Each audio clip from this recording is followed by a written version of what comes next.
कि संपूर्ण शब्द शक्तियों का सद्वय ज्ञान कारक। आखिर जो भासता है, लेकिन इस प्रक्रिया में शब्द से अर्थ है ना, आस्वादन और चयन, किस चीज का आस्वादन है इस समय अभी हो रहा है, अर्थों का आस्वादन होता है, शब्दों का चयन होता है। तो शिक्षा की विधा से जो ज्ञान का अंतरण है, वह जो पहुंचता है भाषा से, जिसके मूल में भाव है, तो सानिध्य में ये जो शब्द अभिव्यक्ति है, शब्दों से जो हम संप्रेषित करते हैं और जो हमारे भावों से जो संप्रेषित करते हैं, ये दोनों की एक सूत्रता के अर्थ में संपूर्ण शब्द शक्तियों का सद्वय ज्ञान कारक, यानी ज्ञान के लिए प्रेरणा, और अपव्यय अज्ञान कारक है। तो हमारी भाषाओं में हम पहचानते हैं लोग क्या बोला, उससे क्या चला गया और क्या इसका प्रभाव होता है। सामान्य रूप में हम सबको पता है हमारा बोलने का प्रभाव होता है कि नहीं। हम सब लोग भैया जांच सकते हैं आपस में, अब अपने को कैसा बात करें। समस्त कर्मों के फलस्वरूप ही अर्थ, अनर्थ, सुकाम, दुष्कर्म, धर्म, अधर्म तथा मोक्ष बंधन है। अर्थ, सुकाम, धर्म एवं मोक्षगामी जागृति जीवन कार्यक्रम में सुख तथा इसके विपरीत अनर्थ, दुष्कर्म, अधर्म एवं बंधन की प्रक्रिया एवं जीवन में समस्या ही दुख और पीड़ा है। इसका स्वयं अपन विश्लेषण कर सकते हैं। धर्म का तात्पर्य सर्वतोमुखी समाधान से है, अर्थ का तात्पर्य तन मन धन से है, परम अर्थ का तात्पर्य अनुभव है।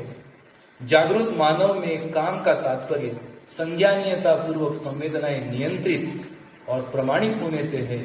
मोक्ष का तात्पर्य ब्रह्म मुक्ति से है। यह भी स्वतः स्पष्ट है। अर्थ का सदुपयोग ही सुख, सुकर्म ही शांति, धर्म ही संतोष एवं मोक्ष ही परमानंद है। अब पुनः एक बार इच्छा पर अब विश्लेषण आ रहा है। देखिए, अब इससे इन विश्लेषणों से हम अपनी वापस एक बार इच्छाओं को देखते। पहले अपन इच्छा को देखा, आवश्यकता ही इच्छा, आवश्यकता की पहचान होना, मेरी इच्छा होना है ना, और हमारी गति। दूसरा देखा कि हमारे में इच्छा में तीन भाग दिखे, तीव्र इच्छा, कारण इच्छा, सूक्ष्म इच्छा। अब ये जो पूरा कर्म दर्शन है, ये सूक्ष्म इच्छा को पोषित करता है। ये सूक्ष्म इच्छाएं जो न्याय धर्म सत्य के बारे में जिज्ञासा है, उसी को कहते हैं अन्वेषण। आगे आया भी है। अब देखिए, मोक्ष के लिए अर्थ यानी मोक्ष प्राप्ति के लिए अर्थ को प्रयोग करते हैं। धर्म के लिए अर्थ यानी धर्म के लिए अर्थ को प्रयोग करते हैं। काम के लिए अर्थ यानी काम के लिए अर्थ को प्रयोग करते हैं। अर्थ के लिए अर्थ, अर्थ के लिए काम, अर्थ के लिए धर्म और अर्थ के लिए मोक्ष। सूक्ष्मता से ध्यान देंगे कैसा ये पलटता है कि नहीं। हम अपनी इच्छाओं में इसको जो उमड़ घुमड़ है इच्छाओं में, ये सब यही इसका विश्लेषण दिया है। इस प्रकार से उत्तमोत्तम, मध्यमोत्तम, उत्तम, मध्यम, अधम मध्यम, अधम वो अधमाधम। कितना सटीक है ना विश्लेषण। देखिए, ये सब दिखता तो है, और जब हमारे उसमें नहीं पड़ता तो हो सकता है हमसे कुछ चला जाए भाषा रूप में, है कि नहीं। और ये विश्लेषण दिया है। अब इन विश्लेषणों से हम पहचान सकते हैं। तो उत्तमोत्तम क्या है, भाषा से स्पष्ट है। मोक्ष के लिए अर्थ है ये उत्तमोत्तम। अधम व अधमाधम क्या है, अर्थ के लिए मोक्ष,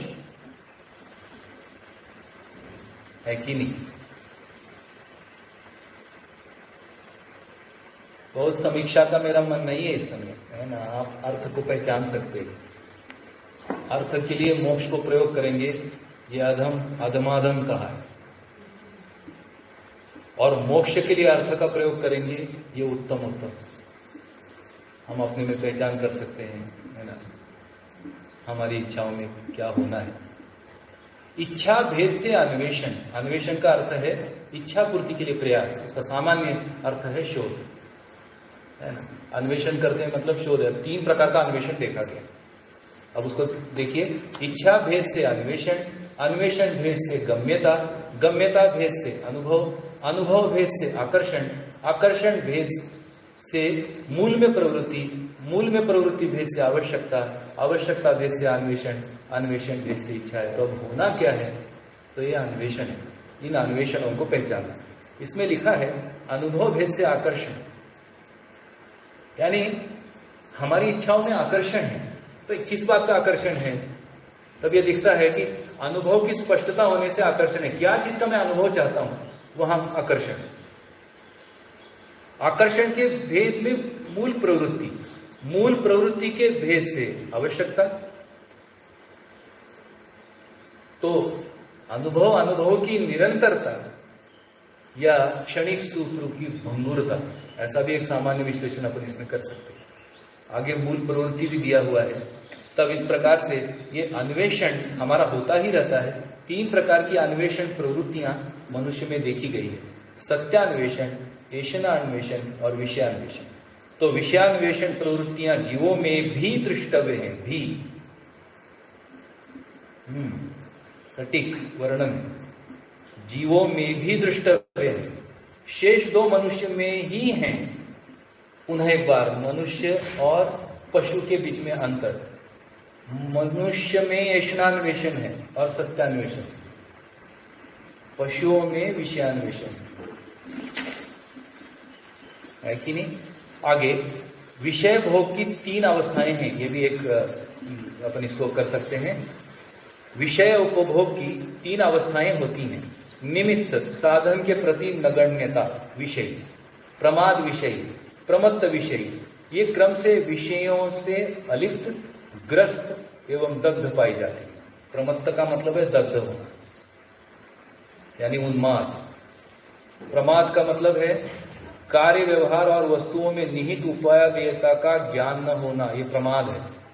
व्यवहार दर्शन में गया होगा आलस्य और प्रमाद, है कि नहीं। इसको विषय उपभोग कहा है। और निमित्त विषय यानी अलिप्त। तो अलिप्त रहना मतलब विषय से मुक्त नहीं। साधनों के प्रति नगण्यता, इसको थोड़ा ध्यान देने की जरूरत है। मैं अलिप्त हूं, अनासक्त हूं और अलिप्त हूं, ये स्थिति है। तब आगे दिया, विषयों से अनासक्ति ही विराग है, जो विकारों से मुक्ति है। ऐषणाओं से अनासक्ति ही पर वैराग्य है, जो सद्वैता की स्वीकृति एवं निर्वाह है। इसीलिए अब आगे क्या रहा है? अब आगे एक प्रगति का विश्लेषण है। ये हम जब अध्ययनशील हैं, जागृतिशील हैं और हम आगे बढ़ रहे हैं, गति कर रहे हैं, तो हम कैसे पहचान सकते हैं, उसके कुछ लक्षण इसमें दिख रहे हैं। विषयान्वेषण प्रवृत्ति स्वार्थ की सीमा में, ऐषणान्वेषण परार्थ सीमा में और सत्यान्वेषण परमार्थ सीमा में क्रियाशील है। इसीलिए स्वार्थपूर्ण व्यवहार अधम और असामाजिक, परार्थपूर्ण व्यवहार मध्यमोत्तम और सामाजिक, परमार्थपूर्ण व्यवहार उत्तम और सामाजिक एवं स्वतंत्र पाया गया है। परमार्थपूर्ण व्यवहार ही सर्वशुभ मानसिकता है। अब अपनी ग्रोथ को अपन पहचान सकते हैं, स्वार्थी होना है या परार्थ या परमार्थ। तो अब ये जो मिल गया हमको, इसके विश्लेषण अब हम अपने आप में इसको विश्लेषण कर सकते हैं और हमारी गतियों को सुनिश्चित करके हम अपने में अपनी उन्नति को इन व्यवहारों से पहचान सकते हैं। मनुष्य में बुद्धिमूलक एवं रुचिमूलक योगों से सुकर्म दुष्कर्म जन्य गतिविधियां प्रसिद्ध हैं। अभी शब्द थोड़े से कठिन लग सकते हैं। देखिए, कासा, आकुति, मेधा, योगजन्य बुद्धि प्राप्त। योगजन्य बुद्धि, अब जैसे मैंने योग को थोड़ा सा विश्लेषित किया था। कासा का मतलब है क्रिया शक्ति, आकुति का मतलब है इच्छा शक्ति, मेधा का मतलब है ज्ञान शक्ति। तो ऐसी तीनों शक्तियों का योगजन्य बुद्धि प्राप्त योग। अब ये योग ऐसा है जो परस्परताओं में हुआ है ना। ये जो बुद्धि हमारी है,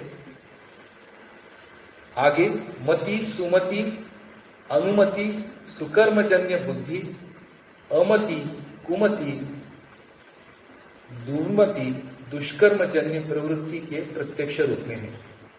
अब इस रूप में हम अपनी स्थितियों को, है ना, सुकर्मजन्य बुद्धि, दुष्कर्मजन्य बुद्धि और योगजन्य बुद्धि, है ना, इन तीनों का हम विश्लेषण कर सकते हैं। अब आगे क्या क्या दिए हैं? योगजन्य कासा का प्रत्यक्ष रूप कवि। कवि को हमने शास्त्राभ्यास में पहचाना था। कवि क्या है?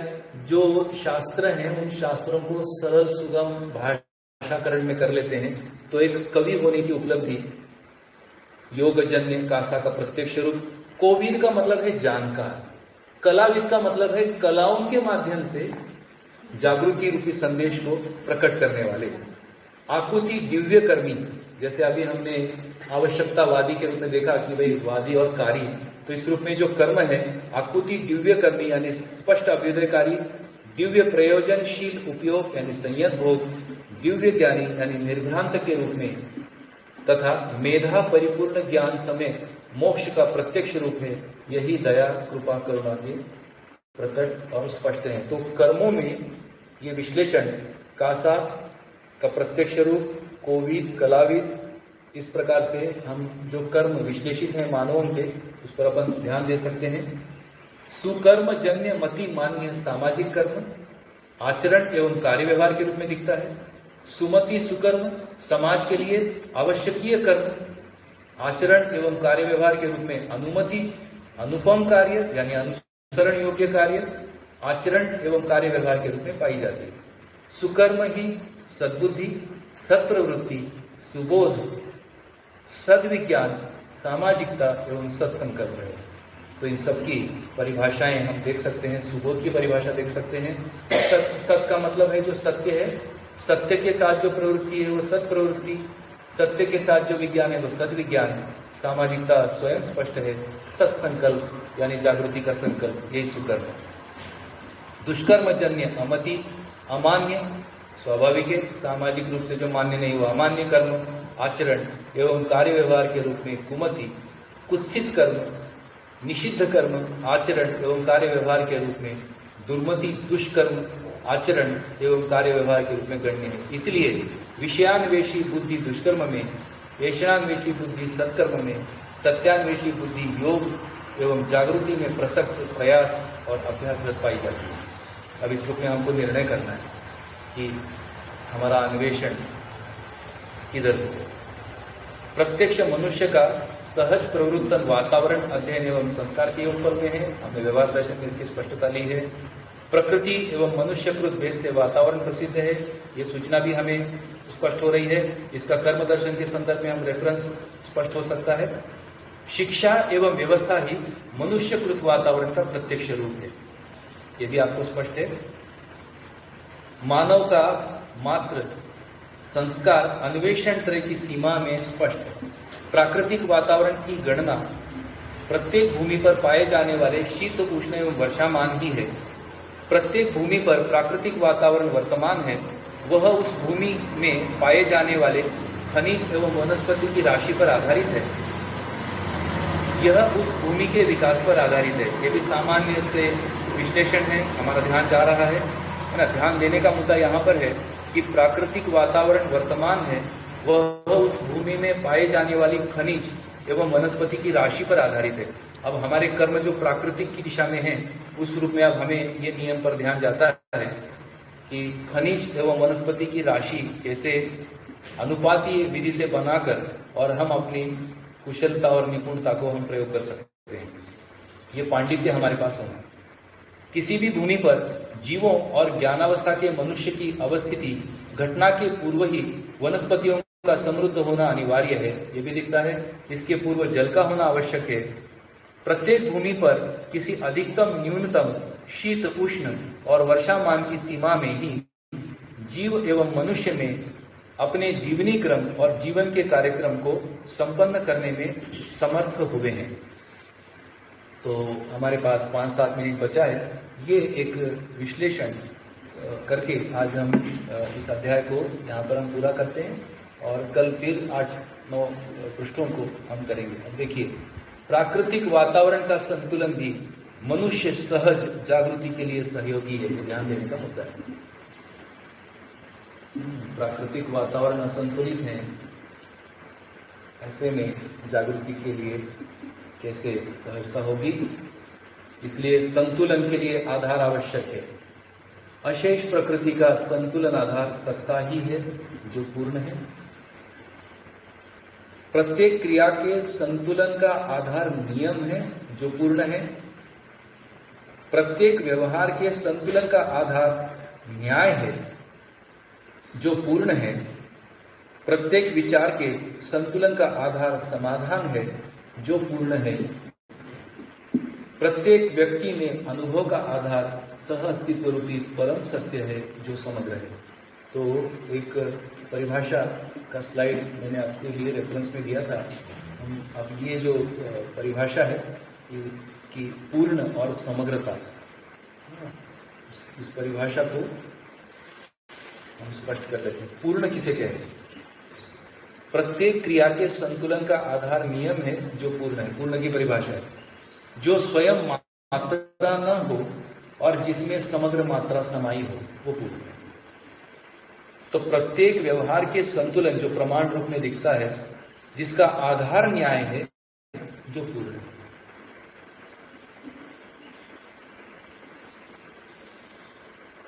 प्रत्येक विचार के संतुलन जो प्रमाण है, उसका आधार समाधान है जो पूर्ण है।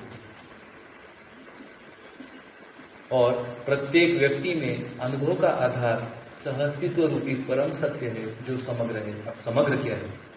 चारों अवस्था, चारों पद, सहअस्तित्व, सत्ता में संपूर्ण जड़ चैतन्य प्रकृति, चार अवस्था, चार पद। इस प्रकार से पूर्ण की अवधारणा और समग्र की अवधारणा है ना, ये स्पष्ट होकर है ना, हम पूर्णता और समग्रता के अंतर संबंध को समझकर हम अपने कर्मों को जो दिशा है, जो अनुभव की ओर है, इस तरह से एक कंक्लूजन है ना, धीरे धीरे इच्छा से प्रारंभ करते हुए इच्छाओं के विश्लेषण से जो हमारे मानवीय जीवन में जो तृष्णाएं हैं, अन्वेषण है, इन अन्वेषणों का भी विश्लेषण होते होते प्राकृतिक संतुलन तक हम लोग आए।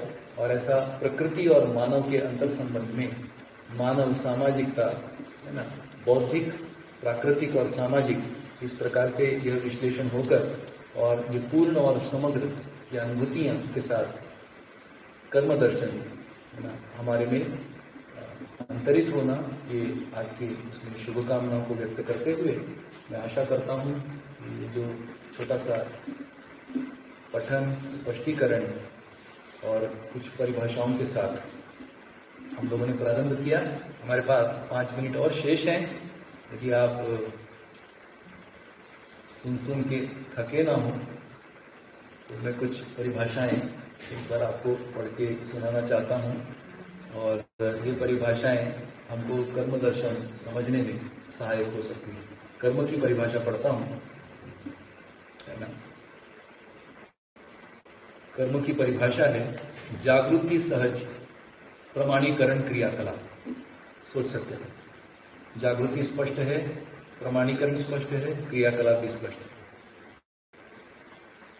संज्ञान और संवेदनशील इच्छाओं की पूर्ति हेतु प्रयास पूर्वक किया गया, कॉम्पोनेंट देखिए है ना परिभाषा में, श्रम, सेवा, व्यवहार, कायिक, वाचिक, मानसिक, कृत, कारिक वो अनुमोदित प्रकारों से की गई संपूर्ण क्रिया, ये कर्म है।